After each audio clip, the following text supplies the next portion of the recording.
केशव, मेरे 100 पुत्र मारे गए और मैं अंधा क्यों हुआ? मेरे पूर्व जन्म का क्या पाप है?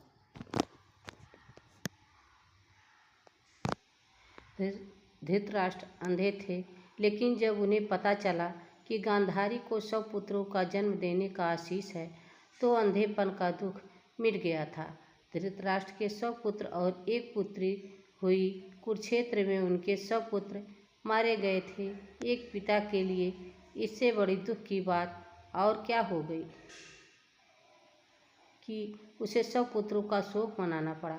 भगवान श्री कृष्ण ने गीता का जो संदेश दिया था, उसे अर्जुन अतिरिक्त संजय और धृतराष्ट्र ने भी सुना था। उसमें भगवान श्री कृष्ण ने कहा था कि सब कुछ पूर्व निर्धारित है, सबको उनके पूर्व जन्मों का दंड भोगना चाहिए। धृतराष्ट्र को यह बात स्मरण थी। दुर्योधन और दुशासन मुख्य रूप से पांडवों और द्रौपदी के दोषी थे। उनके मारे जाने को तो धृतराष्ट्र कर्मदंडों से जोड़ रहे थे, पर शेष पुत्रों की कोई भूमिका नहीं थी। वो क्यों मारे गए? यह प्रश्न धृतराष्ट्र को बहुत परेशान करता था। महाभारत युद्ध समाप्त होने पर धृतराष्ट्र ने श्री कृष्ण भगवान से पूछा, मैं अंधा पैदा हुआ, मेरे 100 पुत्र मारे गए। भगवान, मैंने ऐसा कौन सा पाप किया है कि जिसका यह मुझे मिल रहा है? आपने अर्जुन से कहा था कि जो हो रहा है कर्मों का दंड है। मेरे अंधे होने और 100 पुत्रों के मारे जाने के पीछे क्या कारण है? कृपया मुझे बताएं। अपने पुत्रों के खोने की पीड़ा से उबरने में यह काम आएगा। भगवान श्री कृष्ण ने कहा, महाराज धृतराष्ट्र, आपने उचित ही सुना था। कर्मों का दंड भोगना ही पड़ता है, उससे कोई बच नहीं सकता है। राजा और सामर्थ्यवान लोगों को कर्मों का दंड विशेष रूप से भोगना पड़ता है। ईश्वर उन्हें सामर्थ्यवान बनाते हैं तो उनसे जिम्मेदार होने का आशा रखते हैं। कुछ पाने के लिए कुछ तो देना ही पड़ेगा ना महाराज। आप इस जन्म में राजा हैं, आप उन जन्म में भी राजा थे, पर आपने कई पाप कर्म किए हैं। धृतराष्ट्र अधीर हो गए और वे बोले, हे केशव, मैंने इस जन्म में जो किया वो मेरे सामने है। एक राजा और एक बड़े परिवार का मुखिया होने के नाते मुझे वही उचित लगा। पूर्व जन्म का रहस्य जानने के लिए उत्सुक हूँ। कृपया करके वह रहस्य खोलें कि ऐसा कौन सा पाप किया था कि मैं अंधा भी हुआ और 100 पुत्र भी गंवाए। भगवान श्री कृष्ण ने धृतराष्ट्र को पूर्व जन्म की याद दिलाना शुरू की। उन्हें पूर्व जन्म लेकर गए। भगवान श्री कृष्ण बोले, महाराज धृतराष्ट्र, पिछले जन्म में भी आप राजा थे। आपके राज्य में एक तपस्वी ब्राह्मण रहते थे। ब्राह्मण के पास एक हंसों का जोड़ा था जिसके 4 बच्चे थे। ब्राह्मण को उस हंसों को अपने संतान से के जैसा लगाव था। ब्राह्मण को तीर्थ यात्रा पर जाना था, लेकिन वह हंसों की चिंता में नहीं जा पा रहा था। उसने अपनी चिंता एक साधु को बताई। साधु ने कहा, तीर्थ में हंसों को बाधक बताकर हंसों का अगला जन्म क्यों खराब करते हो? राजा प्रजा होती है, पालक होता है। तुम और तुम्हारे हंस उनके प्रजा हो। हंसों को राजा के पास संरक्षण में रखकर तीर्थ को जाओ। आप एक प्रजा पालक राजा थे, इसलिए ब्राह्मण को यह बात अच्छी लगी। वह आपके पास आया और अपनी सारी परेशानी कह सुनाई। आपने ब्राह्मण के तीर्थ से लौट आने तक हंसों का दायित्व स्वीकार कर लिया।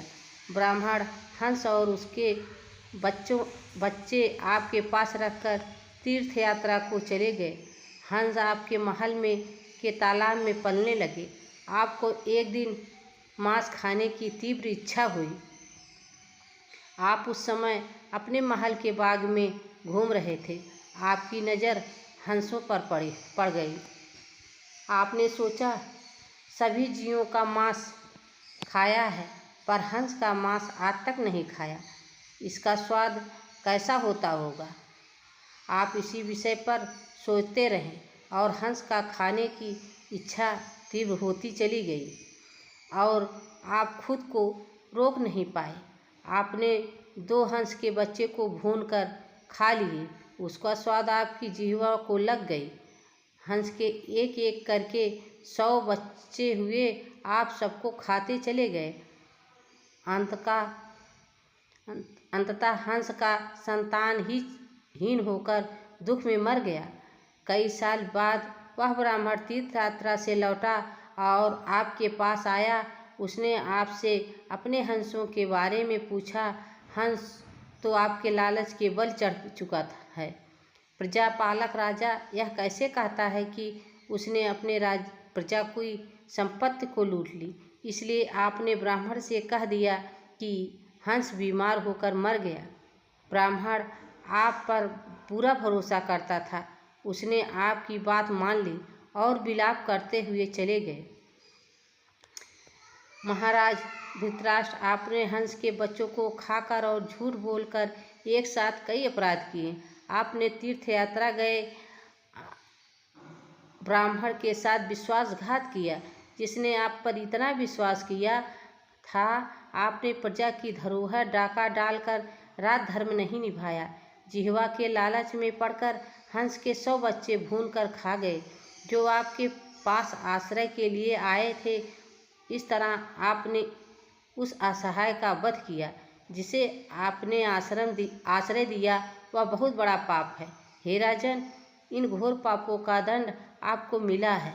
जैसे आपने जिह्वा के लालच में हंस के 100 बच्चे मारे, वैसे ही आपके 100 पुत्र लालच में पड़कर मारे गए। उन सब की जिह्वा भी आवश्यकता से अधिक उद्दंड थी।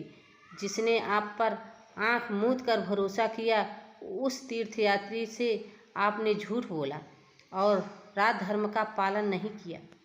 कोई आंख मूंद कर भरोसा करे तो उसका भरोसा कभी नहीं तोड़ना चाहिए।